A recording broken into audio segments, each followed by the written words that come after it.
There are different types of mastectomies. We actually call a lumpectomy a type of mastectomy. Some people term this a partial mastectomy, where we remove part of the breast or a lump. You can also say it's a segmental mastectomy, where we remove a segment of the breast.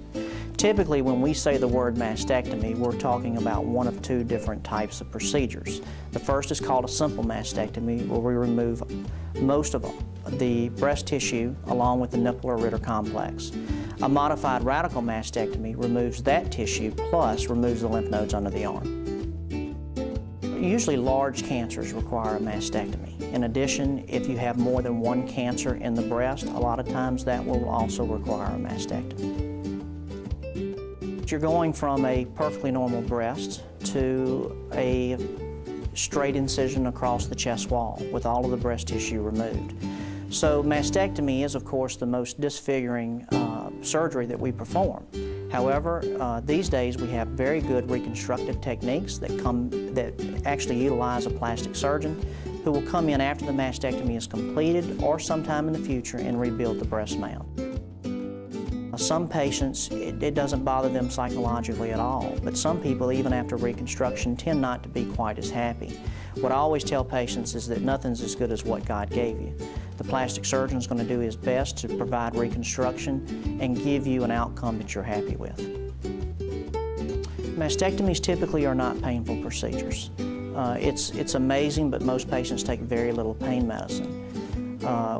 We believe that the pain after a mastectomy comes from swelling, and we keep that swelling at bay by using ice packs and ibuprofen. Most patients take 1 or 2 pain pills in the hospital, and they may take that when they go home, but typically they're very comfortable even 1 or 2 days after surgery. You know, mastectomies typically are not that uncomfortable because we feel like when we cut through that breast tissue, we're actually severing nerves. So you get more of a numbness, and what we all know is that numbness really is not painful. It can be a little aggravating from time to time, but the swelling is what causes tenderness. If we can keep the swelling out of that area with meticulous dissection, with good bandaging afterwards, with putting pressure on the incision in addition to ice packs and using some anti-inflammatories, people are extremely comfortable. If a patient has a mastectomy without reconstruction, then what they can expect is either 1 or more drains that will keep fluid from building up under the incision and under the skin flaps.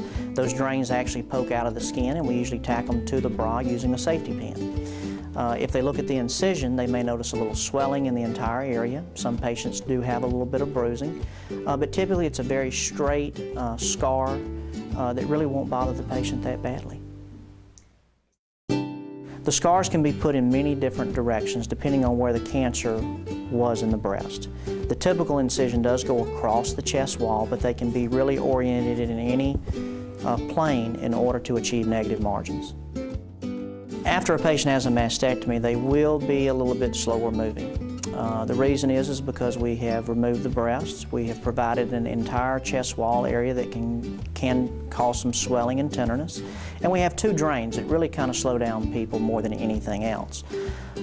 We try to get people back into their normal routines as quickly as possible, but we don't allow patients to do as much with that arm on the affected side as we do the other side, so they sort of favor that just a little bit. Patients can go up and down stairs. They can really do anything that they were doing before with some limitation to that side. We certainly don't mind them having a chauffeur and going around town, going to church, and doing any other activity that they really want to be a part of. If you're only having a mastectomy without reconstruction, the recuperation is basically limited to the amount of time that you have your drains in.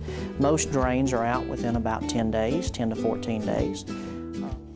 Anytime we remove 1 or more lymph nodes under the arm, we always ask patients to protect that arm for the rest of their life. The reason we do that is because there is a chance that they could get what's called lymphedema, which is swelling of the affected arm. I've seen it caused by splinters, scratches from their cat, insect bites, etc.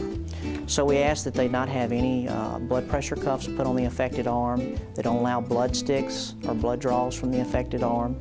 I tell my patients if they're going to hit somebody, hit them with the other arm. You always want to protect it. So even something as simple as wearing your purse on that side, carrying grocery bags, or putting coat hangers on the arm to carry multiple items is just not good.